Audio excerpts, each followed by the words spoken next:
Hammaga assalomu alaykum. Bugun sizlar bilan birga Domplan AI ilovasi orqali smetani hisoblashni o'rganib chiqamiz. Buning uchun ekran yuqori qismida joylashgan AI Studioga kiramiz va AI baholash hisoblash tugmasini bosamiz. Keyin uyimizni rasmini yuklaymiz.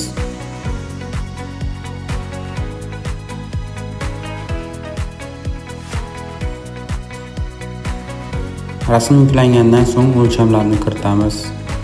Bino uzunligini kiritamiz. Endi esa bino kengligini va bino balandligini kiritamiz. Endi esa obyektimizning manzilini kiritamiz. Shahar va tumanni kerakli o'lchamlar bilan.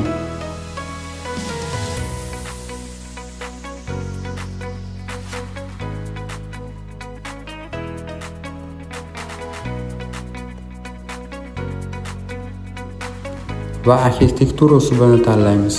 Men misol uchun neoklassika usulini tanladim.